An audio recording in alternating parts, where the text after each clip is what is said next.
السلام علیکم ورحمۃ اللہ۔ بسم اللہ الرحمن الرحیم۔ افریقہ کے ایک ملک میں ایک شخص حافظ قرآن و عالم شریعت تھا۔ اسی سبب ایک مقتدی نے رمضان المبارک میں ان کو افطار میں اپنے گھر بلایا۔ عالم جی نے دعوت قبول کی اور افطار کے وقت اس مقتدی کے گھر پہنچے اور وہاں ان کا بہت شاندار استقبال کیا گیا۔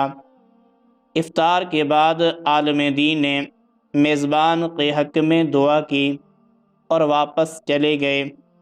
مقتدی کی زوجہ نے عالم کے جانے کے بعد مہمان خانہ کی صفائی ستھرائی کی تو اسے یاد آیا کہ اس نے کچھ رقم مہمان خانہ میں رکھی تھی، لیکن بہت تلاش کے باوجود وہ رقم اس عورت کو نہیں ملی، اور اس نے اپنے شوہر سے پوچھا کہ کیا تم نے وہ رقم لی ہے؟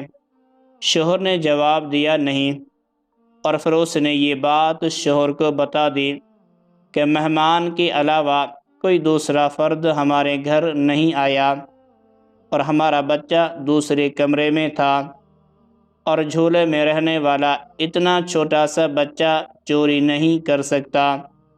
بالآخر دونوں اس نتیجے پر پہنچے کہ رقم مہمان نے چوری کی ہے، اور یہ سوچتے ہوئے میزبان کے غم و غصہ کی انتہا نہ رہی کہ ایسا کیسے ہو سکتا ہے کہ ہم نے اتنی عزت و احترام کے ساتھ اپنے گھر بلایا اور انہوں نے یہ غلط کام کیا۔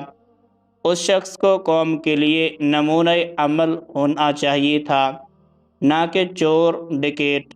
غم و غصہ کے باوجود اس شخص نے حیا کے مارے اس بات کو چھپا لیا، لیکن درعین عالم دین سے دور دور رہنے لگا تاکہ سلام دعا نہ کرنی پڑے۔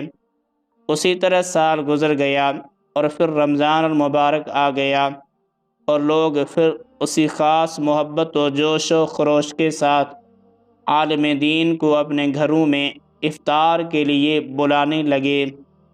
اس شخص نے اپنی زوجہ سے کہا کہ ہمیں کیا کرنا چاہیے، مولانا صاحب کو گھر بلائیں یا نہیں؟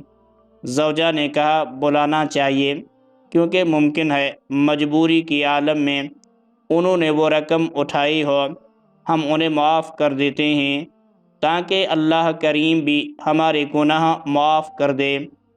اور پھر اس شخص نے مولانا صاحب کو اسی عزت و احترام کے ساتھ اپنے گھر افطار پر بلایا، اور جب افطار وغیرہ سے فارغ ہو گئے تو میزبان نے مہمان سے کہا، جناب آپ متوجہ ہوں گے کہ سال بھر سے آپ کے ساتھ میرا رویہ بدل گیا ہے۔ عالم نے جواب دیا، ہاں، لیکن زیادہ مصروفیت کی وجہ سے میں تم سے اس کی وجہ معلوم نہ کر سکا۔ میزبان نے کہا، قبلہ میرا ایک سوال ہے اور مجھے امید ہے کہ آپ اس کا واضح جواب دیں گے۔ پچھلے سال رمضان مبارک میں میری زوجہ نے مہمان خانہ میں کچھ رقم رکھی تھی، اور پھر وہ رقم اٹھانا بھول گئی، اور آپ کے جانے کے بعد ڈھونڈنے کے باوجود وہ رقم ہمیں نہیں ملی۔ کیا رقم آپ نے لی تھی؟ عالم دین نے کہا، ہاں میں نے لی تھی۔